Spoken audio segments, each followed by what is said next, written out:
पूर्व मंत्री रविंद्र सिंह रवि के नेतृत्व में ज्वालामुखी के नेताओं और कार्यकर्ताओं ने गीता भवन ज्वालामुखी से उपमंडल अधिकारी नागरिक ज्वालामुखी कार्यालय तक आक्रोश रैली निकाली। इस दौरान राज्यपाल को एसडीएम के माध्यम से डी नोटिफिकेशन के विरोध में ज्ञापन भेजकर अपना विरोध व्यक्त किया।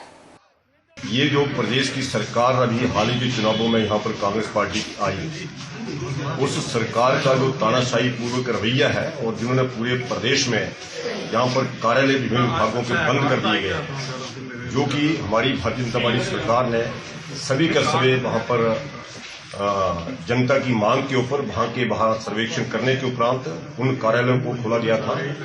उसी कड़ी में हमारे ज्वालामुखी विधानसभा क्षेत्र में यहाँ पर लोक निर्माण विभाग का बहुत पुरानी यहाँ की जनता की मांग थी, यहाँ के भाजपा के कार्यकर्ताओं की मांग थी, कांग्रेस के लोगों की मांग भी यही रही थी। और हमें याद है कि जब 2012 और 2017 के बीच में सरकार यहाँ कांग्रेस की थी तो उस समय भी मांग उठी थी। उस समय के मुख्यमंत्री वीरभद्र सिंह और उसमें के वर्तमान के विधायक उस समय विधायक थे। और मैं तो चाहता हूं कि जब उन्होंने मांग उनके मंच पर खुंडिया में रखी थी, इस बार उन्होंने इसका विरोध क्यों नहीं किया कि आप बंद जो करें गलत करें।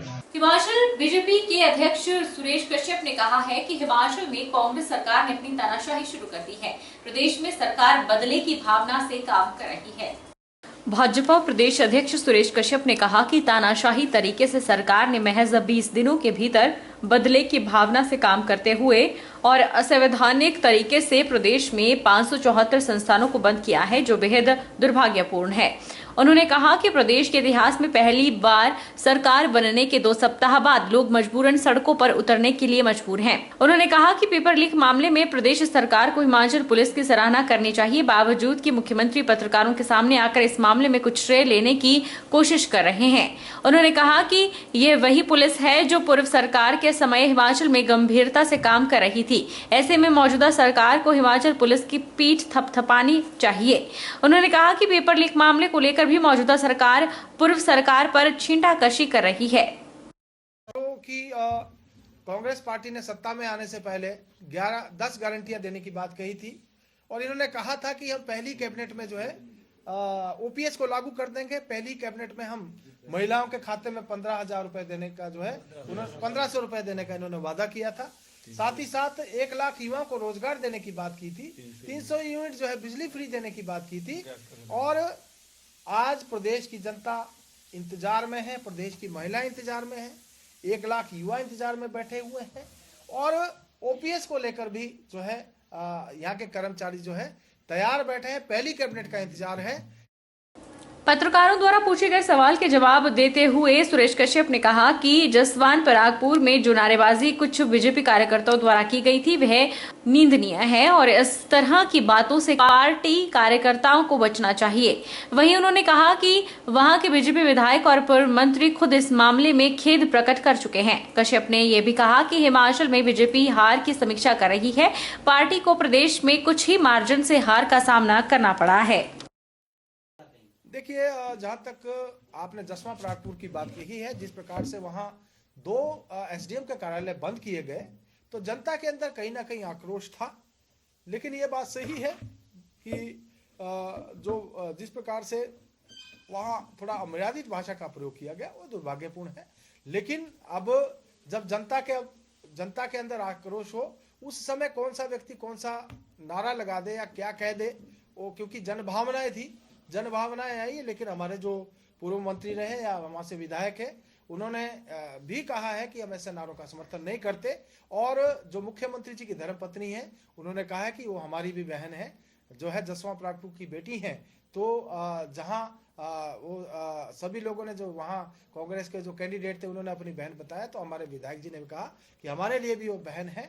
नगर परिषद नाहन द्वारा शहर में 2 स्थानों पर सीसीटीवी कैमरे इंस्टॉल किए गए हैं। इन सीसीटीवी कैमरा की मदद से खुले में कूड़ा फेंकने वाले 3 लोगों के चालान काटे गए। नगर परिषद नाहन के कार्यकारी अधिकारी संजय तोमर ने बताया कि एनजीटी के आदेशों के बाद शहर को डस्टबिन फ्री किया गया है, लेकिन शहर के कई स्थानों पर लोगों द्वारा खुले में कूड़ा फेंका जा रहा है, जिस पर नजर रखने के लिए उपायुक्त ने सीसीटीवी कैमरे लगाने के आदेश जारी किए थे। आदेशों के मद्देनजर शहर में फिलहाल 2 स्थानों पर सीसीटीवी कैमरे लगाए जा चुके हैं। इन सीसीटीवी कैमरे की मदद से खुले में कूड़ा फेंकने वाले 3 लोगों के चालान भी काटे जा चुके हैं। साथ ही एक व्यक्ति को नोटिस भी जारी कर दिया गया है। उन्होंने बताया कि शहर में कुल 13 से 14 ऐसे हॉटस्पॉट चिन्हित किए गए हैं जहां पर लोग खुले में कूड़ा फेंकते हैं। इन 14 स्थानों में से 2 स्थानों पर सीसीटीवी कैमरे इंस्टॉल किए जा चुके हैं, जिनमें गुन्नूघाट चौक और ऐतिहासिक चौगान मैदान शामिल हैं। उन्होंने बताया कि बचे हुए बाकी के 12 स्थानों पर भी जल्द कैमरे इंस्टॉल किए जाएंगे ताकि शहर को स्वच्छ और सुंदर बनाया जा सके। कूड़े के लिए कैमरेज लगाए जाएं। लगभग हमारे 13 से 14 हॉटस्पॉट हैं जो कि पूरे शहर में है हमारे पास। उसमें से 2 जगह हमने कवर कर ली हैं, तो अब लगभग 10 से 11 के बीच हमारे हॉटस्पॉट है जहां पर हमारा कैमरा लगाने का प्रयास रहेगा। अभी हमारे पास 2 जो हमारे स्थल थे वहां पे निर्देश दिए गए थे कैमराज लगाने के लिए, जिसमें हमारे दोनों जगह पर कैमराज लग चुके हैं। एक हमारा पीपल का पॉइंट जो नियर चौगान के पास है और दूसरा गुन्नूघाट, वहां पर भी लग चुका है दोनों जगह कैमरा। पहले भी ऐसे जिन व्यक्तियों के वीडियोज या फोटोज वायरल हुई हैं उनके चलान किए गए हैं। पहले हमने ऐसे 3 लोगों के चलान किए हैं। अभी रिसेंटली हमारे पास एक और वीडियो जो वायरल हुई है वो प्राप्त हुई है, तो उसके लिए भी हमने नोटिस उनको जारी कर दिया गया है और उनसे मतलब शोकॉज नोटिस टाइप दिया है कि आप इसका अपना जवाब दें, क्योंकि उनसे जो वार्तालाप हुआ उसमें उन्होंने कहा कि ये मेरे घर के पास किसी ने कूड़ा फेंका था तो मैं उसको वहां पे रख रहा था। तो अब देखते हैं, उसमें आगामी कार्रवाई के आदेश दे दिए गए हैं और जैसा भी उसमें रिपोर्ट फाइंड आती है, अगर वो गिल्टी पाए जाते हैं तो उनको अगेंस्ट चालान इशू किया जाएगा। राज्य सचिवालय में मुख्यमंत्री सुखविंदर सिंह सुक्खू ने न्यू पेंशन स्कीम कर्मचारी संघ के साथ बैठक की। इस बैठक में ओल्ड पेंशन स्कीम की बहाली को लेकर चर्चा हुई। दोनों पक्षों ने अपनी बातें दूसरे के सामने रखी। संघ के अध्यक्ष प्रदीप ठाकुर ने कहा कि कर्मचारी को सरकार पर पूरा भरोसा है। एनपीएस से प्रदेश को नुकसान हो रहा है। उन्होंने कहा कि वे सरकार के वादे से पूरी तरह आश्वस्त हैं। फॉर्मूला सिर्फ एक है, वो है ओपीएस। हम शुरू से एक ही मांग करते आ रहे हैं, पुरानी पेंशन बहाली, और आज भी हमारी बैठक में यही बात हमने रखी है और माननीय मुख्यमंत्री महोदय ने इसको स्वीकार किया है और उन्होंने कहा है कि हमने पहले से ही जब वादा ओपीएस बहाली का किया है तो हम ओपीएस बहाल करेंगे और जो एकमात्र मांग हमारी है उसको जो है पूर्ण करने जा रहे हैं। क्या आपकी तरफ से कोई ऐसी डिमांड्स दी गई हैं जिनमें उस पर भी चर्चा हुई है कि कई सारे लोग जो हैं वो सेवानिवृत्त होंगे, उनसे पहले जो है उनको ये बेनिफिट मिलना चाहिए ताकि सरकार जल्द से जल्द जो है वो इस ओपीएस बहाली को बहाल कर पाए? देखिए, हमने पहले ही कहा है कि 15 मई 2003 के बाद जितने भी कर्मचारी रिटायर हुए हैं उन सबको पेंशन मिलनी चाहिए और जितने भी आज इस महीने रिटायर होंगे या भविष्य में रिटायर होंगे उन सबको जो है पेंशन मिलनी चाहिए और उन्होंने बिल्कुल स्वीकार किया है। हम सभी को पेंशन देने जा रहे हैं और प्रदेश में जो है पेंशन बहाल होगी। क्या ये कहा है कि फर्स्ट? बिल्कुल, ये सरकार ने पहले ही स्पष्ट किया है और आज भी माननीय मुख्यमंत्री महोदय ने बिल्कुल यही शब्द यहाँ दोहराए और उन्होंने बिल्कुल कहा कि आप फर्स्ट कैबिनेट का वेट कीजिए और फर्स्ट कैबिनेट के दिन हम 100% आपकी पेंशन बहाल करने जा रहे हैं। कितने कर्मचारी जो आपके ऑफिशिएट थे आज इस बैठक में भाग लिए हैं? आज हमारे लगभग 35 के आसपास कर्मचारी थे जो इस बैठक में यहाँ पहुँचे थे। जी बिल्कुल। हिमाचल प्रदेश अराजपत्रित कर्मचारी सेवाएं महासंघ के प्रदेश अध्यक्ष विनोद ठाकुर ने कहा है कि हिमाचल प्रदेश संगठन राजनीति को लेकर जिस प्रकार का जयराम सरकार ने व्यवहार किया उसका खामियाजा पूर्व मुख्यमंत्री जयराम ठाकुर को सत्ता से बाहर होकर भुगतना पड़ा है। बिलासपुर के सर्किट हाउस में आयोजित पत्रकार वार्ता में हिमाचल अराजपत्रित कर्मचारी सेवाएं महासंघ के प्रदेश अध्यक्ष विनोद ठाकुर ने कहा कि पूर्व की जयराम सरकार ने प्रदेश में भ्रष्टाचार को बढ़ावा दिया। कर्मचारी और मजदूर वर्ग के साथ उनका एक बड़ा टकराव रहा। उन्होंने क्षेत्रवाद के नाम पर बंटाधार किया है। वहीं प्रदेश के वर्तमान मुख्यमंत्री सुखविंदर सिंह सुक्खू ने एक विजन के साथ प्रदेश को भ्रष्टाचार मुक्त करने का ऐलान किया है और भ्रष्टाचार के खिलाफ एक्शन लिया है। इससे प्रदेश के ईमानदार अधिकारियों और कर्मचारियों में सकारात्मक संदेश गया है। पूर्व की जयराम सरकार के समय खुफिया एजेंसियों की पहचान को खत्म करने का काम किया गया, जिसके चलते इतने बड़े बड़े घोटाले सामने आए हैं। वहीं उन्होंने कहा कि मुख्यमंत्री के भ्रष्टाचार के खिलाफ शुरू किए गए अभियान से प्रदेश को वित्तीय नुकसान से भी निजात मिलेगी। इस कर्मचारी संगठन की राजनीति को लेकर पूर्व जयराम सरकार ने जिस प्रकार का व्यवहार किया है उसका खमियाजा जयराम सरकार को सत्ता से बाहर होकर भुगतना पड़ा है और पूर्व की जयराम सरकार प्रदेश के अंदर भ्रष्टाचार को बढ़ावा देने वाली रही है।